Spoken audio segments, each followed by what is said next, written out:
சமீபத்தில் திருச்சியில் நடந்த மீட்டிங்கில் கூட அவர் திமுகவை தான் சாடி இருக்காரு. ஆனால் என்ன எதிர்க்கட்சி என்ன சொல்றாங்கன்னா, அங்கே போயிட்டு புது திட்டங்களை பற்றி பேசல, திரும்பியும் திமுக மேலே தான் குறை சொல்லியிருக்காரு அப்படின்றாரு. முதல்வர் விஜய் என்ன நிலைப்பாட்டில் இருக்காரு? முதல்வர் விஜய் ரொம்ப தெளிவான ஒரு ஸ்டாண்ட்ல இருக்காங்க. என்னன்னா, ஃபர்ஸ்ட் கொடுத்த ஸ்டாண்டையே உயிர்ப்பிக்கிறாங்க. ஃபர்ஸ்ட் ஒரு ஸ்டாண்ட் என்ன இருந்தாங்க, இங்க போட்டி யாருக்கு? TVK DMK. இது ஒரு ஸ்டாண்டா ஒரு ஸ்லோகனா அவர் கிரியேட் பண்ணாரு. ஆனா கிட்டத்தட்ட அவர் கிரியேட் பண்ண அந்த ஸ்லோகன் தான் உண்மையாயிடுச்சு. ஏன்னா இன்றைக்கு எதிர்க்கட்சி தலைவர் யாரு?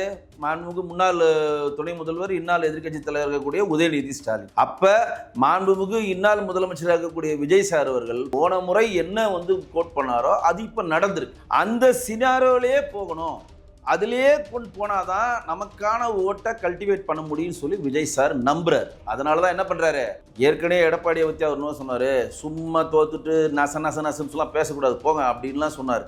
அதுக்கப்புறம் யாரும் நினைச்சு பார்க்க முடியாம ஏடிஎம்கேவும் மற்ற கட்சிகள்லாம் மற்றும் பலர் அப்படின்ட்டார்.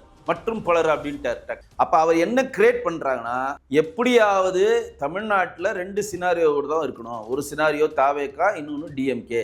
மற்ற கட்சிகளை கண்டும் காணாமல் நம்ம போயிட்டு மற்ற கட்சிகள் இருக்கக்கூடிய தலைவர்களை நம்ம எடுத்து நம்ம கைவசம் வச்சுக்கிட்டே இருந்தாங்கன்னா நமக்கு ஒரு சக்சஸ் கொடுக்கணும் அவர் நம்புறார். ஆனா அது நடக்கவே நடக்காது. ஏன்னா இங்கு விஜய் அவர்கள் மிகப்பெரிய ஒரு அலையில 140 சீட்டோ 150 சீட்டோ 180 சீட்டோ ஜெயிக்கல. இது அலை கிடையாது, இது அலையே கிடையாது. இது ஒரு மாற்றம் வேணும்னு சொல்லிட்டு ஒரு ஜிம்மி ஜாக் வேலையில இந்த இன்ஸ்டாகிராம் பிரபலம் ஆகட்டும், வலைதளத்தில் இருக்கக்கூடிய அரைகுறைகள்லாம் எப்படியாவது ஒரு மாற்றத்தை உண்டு பண்ணணும்னு சொல்லி இவங்க போட்டு ஒரு குறிப்பிட்ட பேர் தான் போட்டிருக்காங்க. 35% தான் விழுந்திருக்குங்க ஓட்டு தாவேகாக்கு. இந்தியாவின் 100%த்துல 65% மாற்று கட்சிக்கு விழுந்திருக்கு. நல்லதோ கெட்டதோ 47 பேர் ஜெயிச்சிருக்காங்க ஏடிஎம்கேல, 70 பேர் மட்டும் கூட்டணியில் ஜெயிச்சிருக்கான் யாரு? டிஎம்கேல. அப்ப அவர்களுக்கான பேஸ் இங்க இருக்கு, அவர்களுக்கான அரசியல் இங்க இருக்கு, அவர்களுக்கான தலைவர் இங்க இருக்கிறாங்கல்ல, அவங்க இல்லாம போயிட்டாங்களா? அவங்க இப்ப என்ன நினைக்கிறாங்க, தாவேக்கா நம்ம ஜெயிச்சுட்டோம், நிரந்தரமா நம்ம ஜெயிச்சுக்கிட்டே இருப்போம், நிரந்தரமா நம்ம முதல்வராக இருப்போம், நிரந்தரமா நம்ம தான் அசைக்க முடியாத சக்தியா இருக்கும்னு நினைக்கிறாங்க. கிடையவே கிடையாது. ஆன்டி இன்கம்பன்சின்னு ஒன்று வர ஆரம்பிக்கும். இப்போதானே வந்திருக்காங்க. இப்போ நம்ம ஏன் ஆட்சியை பற்றி நம்ம எதுவும் சொல்லலை? இன்னைக்கு விவசாய கடன் போலியா சொல்லி நம்மளை ஏமாத்திட்டாங்க. அதே மாதிரி 200 யூனிட் கடனும் ஒரு போலியான ஒரு வாக்குறுதி கொடுத்து ஏமாத்திட்டாங்க. இதை பண்றேன் அதை பண்றேன்னு சொன்னா எதுவும் அவங்களால பண்ண முடியல. ஏன்னா எதை பண்றதுக்கும் அவங்க கிட்ட பணம் இல்லை.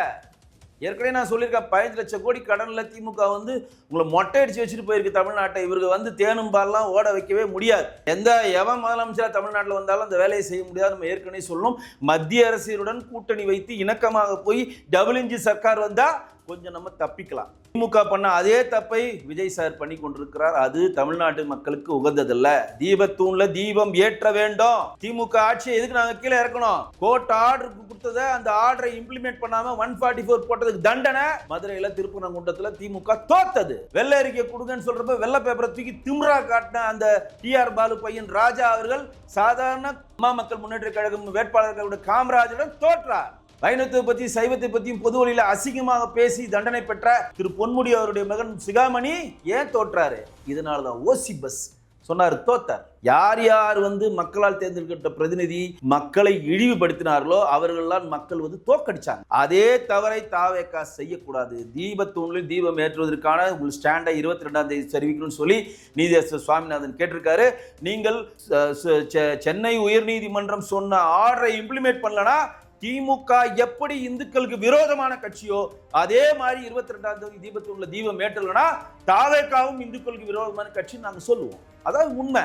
அந்த மாதிரி அவங்க ஏற்றதுக்கு அனுமதி தரலன்னா ஆட்சி ஓட்டி இறக்கணும். நீங்களும் அதே ஸ்டாண்ட்ல எடுப்பேன் சிறுபான்மை வாக்குக்காக பண்ணீங்கன்னா உங்களுக்கும் திமுகவுக்கு ஏற்பட்ட நிலைமைதான் ஏற்படும்.